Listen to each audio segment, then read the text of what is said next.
key components to renewing leases. Today on the Landlord Coach Daily Show.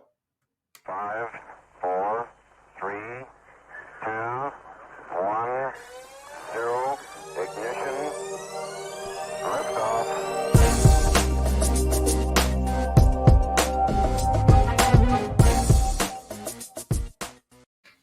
Hey everybody, welcome to the Landlord Coach Daily Show. My name is Mark Dolfini, your host and Landlord Coach. It's really nice to see you today.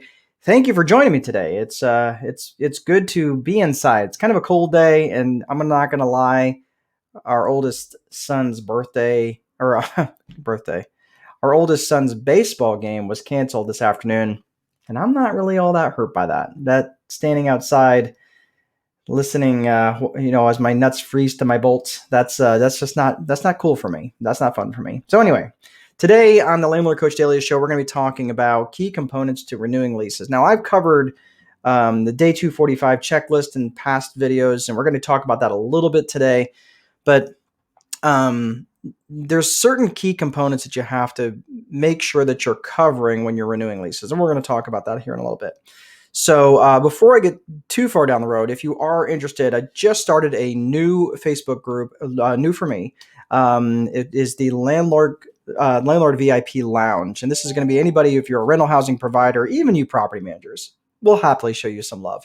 Come on in. We'll commiserate. We'll talk strategy. We'll do do a little dance, make a little love, get down tonight, and we will do that. And of course, the Landlord VIP Lounge. It is in the show notes if you want to check on that. Just fill out some information, just so we can keep the internet trolls at bay. Just lots of trolls out there these days. All right, so key components to renewing leases. So what is it I'm talking about when I'm what are the components of it? Isn't it just, print off the last 4 pieces of paper that they signed 8 months previously or 12 months previously and have them just do the same thing, rinse, lather, repeat? One would think.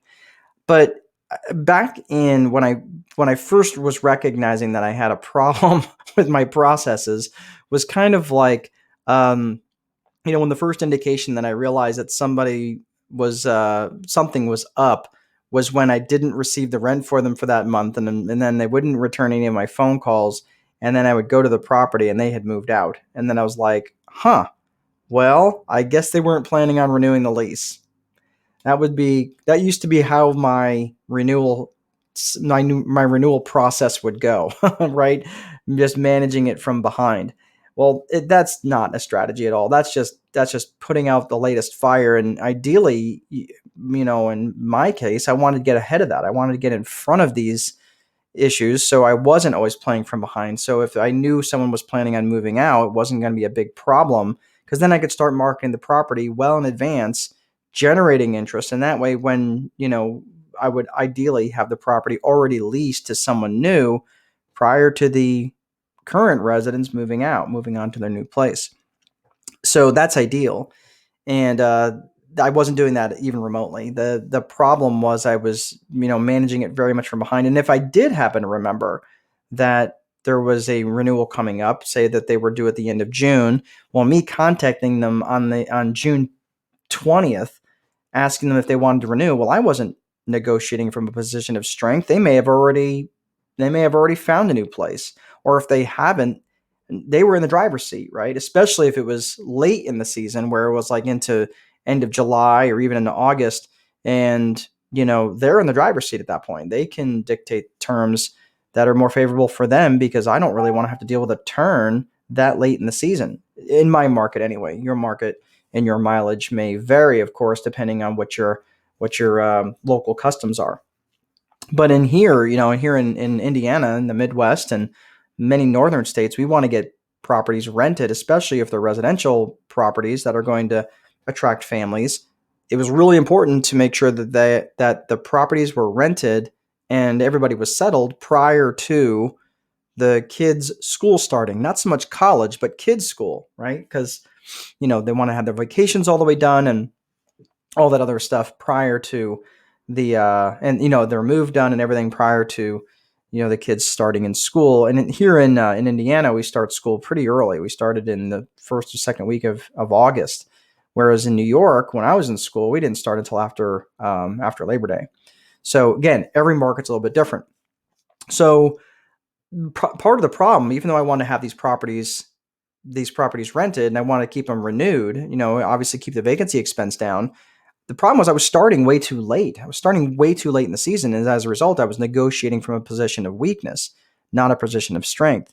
Well, the problem was I was so disorganized. I didn't have any system. I didn't have any infrastructure, right? If you follow the VIP method that I talk about in the Time Wealthy Investor 2.0, the VIP method, it walks through the infrastructure and the processes that you need to make sure that you're not playing from behind, right? So that's the whole point there. So my plan was to get a system in place because I knew that this could not continue on the way things were. So part of the system, that I got in place, obviously, I had elaborate Excel spreadsheets and all these other things, these checklists that I would do. Sometimes I would set a reminder up on my phone, 7 or 8 months out after the lease had been signed, so I knew to get in front of them, a few months out. And even then, it wasn't great because a lot of times I would set the reminder, 30 to 45 days out. Well, again, that's way too close. You need to start that process way further out, right? Sorry, my nose started running all of a sudden. Um, so that was part of the problem. So that's why when I came up with the day 245 checklist, the day 245 checklist, if you're backing that off from the end of the lease cycle, if it's a 1 year lease, it's 120 days prior to the lease expiration. So that's really, really important to start that far back. And you're thinking, well, why? That's like 4 months. Why would you want to start that far back? Yes, you want to start that far back because there's a lot of things that you need to be doing. And among those things, obviously, I've talked about this in past videos, is um the doing the market analysis, overall market analysis, just to see what rents are doing, just to see what property values are doing, right? Is that property still the highest and best use as a rental property, right? That's something that you really need to consider. So, hello from Las Vegas. Good to see you, Paul. This is an important consideration that you need to think about when you are when you're at that day 245, when you're 120 days back. Looking at the market analysis, see what other properties are valued at, and are you getting good return on the equity that you have in that property? That's always a good thing to do, and that's why that's part of the day 245 checklist. So skipping ahead a little bit, once you determine what the market rents are doing, then of course you can start down the road of doing the property analysis. And then we're not even having the conversation with a resident yet. Looking at the property, what is the property doing? Does the property need a lot of maintenance? Is the property something that you would be able to increase the rents on, and bring it closer to market value? You always want to leave them with a little bit of a good value. But if you're $300 below market rent, are you going to be able to do that in one rent increase? Probably not. It just depends on your market. And in some states, just keep in mind, in some states you can't raise it that much because because your rent increases are capped based on whatever the local law is. Like in Oregon and California, they have rent caps, increases on they have a cap on the increases. So you can do your own research there if that's your local market. This is also another reason why you need to be involved in your legislative affairs, but we'll do that in another video another time. So, so you're doing your market analysis, then you're doing your property analysis. What kind of maintenance is needing to be done on the property? What's the condition of the property? When's the last time you've been there? If the last time you've been there was when you signed the lease, you probably need to visit the property again before you even extend an invitation for them to stay in the property for another year or two, or however long you're planning on doing that. There's one time I talked to a he was a self-managing guy, and he had a couple of rental properties, and he was asking what I was doing. This was at a local RIA, and I told him, it was the VIP method, learning how to manage properties that don't take up all of your time and all this stuff. And he's like, oh, yeah, I don't need that. I've got tenants. I rented to them 5 years ago. Never hear from them, and they just send the rent every month. Never a problem. I was like, man, that's great. That's awesome that they're sending the money in, and you just know full well that they're taking good care of your property, right? And it was pretty quiet after that because he had no clue. He hadn't been there in 5 years. And he was like, well, I mean, I drive by once in a while. I'm like, yeah, that's cool. No, I'm glad. I'm sure they're taking care of the outside and the inside pretty well. And I wasn't doing that to be a jerk, but I was trying to make him aware without trying to be a jerk about it, that he has no clue. They could have torn all the copper out of the walls for all he knew, and they'd be cooking a meth operation in there. I mean, they could have a human trafficking operation in there for all he knew. He had no clue because he hadn't been there in 5 flipping years.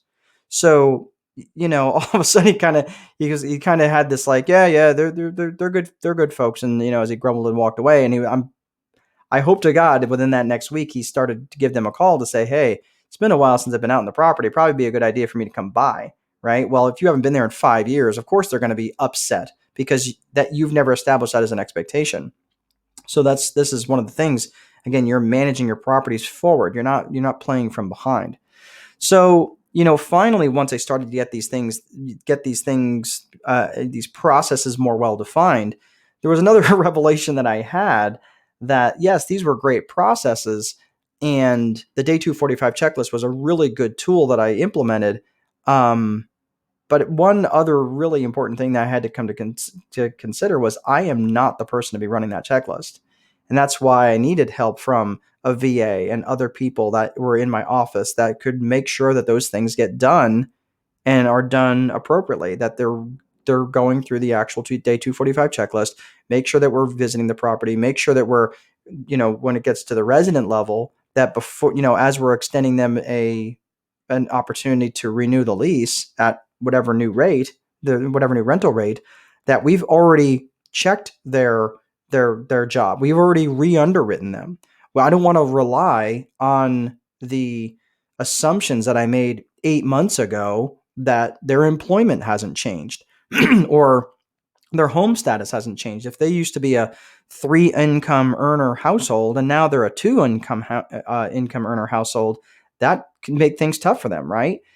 Or worse, a 1 income household, right, where there used to be two. So these are the sorts of expectations that I want to make sure that I'm putting out there to them, that, hey, we need to make sure that we're not setting you up to fail. That just because you paid the rent on time for the last 8 months, that we want to make sure that you have a reasonable expectation that you can do that going forward for the next, 14 or 12 months or however long you're going to be renewing the lease for. So this is why it's important that you have these key components already lined out. And that's something to talk about in the course, which is the Day 245 checklist. I actually don't bring up the Day 245 checklist in the book. That's something that I do in the course. But if that's something that you're interested in, let's have a conversation. I don't want you going out and buying a course that may not necessarily be good for you. So drop me a message in Facebook Messenger, or you can email me at mark@landlordcoach.com. We'll get on there. It's a great investment, but I just also want to make sure that it's something that is a good investment for you. So if you're interested, we're going to wrap this up right now. And I'm saying, if you're interested, one more time, in the Landlord VIP Lounge, you can go to the show notes. It's one of the groups that I just started, and really just want to make it a community of people that are just like-minded and low drama, and we can pass some information back and forth, and we'll see what we can do for each other in that room. And that is all I have for today, folks. I'm going to go ahead and wrap this up and call it a night. So you guys be sure to place a value on your free time, because if you don't, someone else will. But most important, there is no amount of money that will make time irrelevant. Have an awesome rest of your day, and I'll see you guys next time.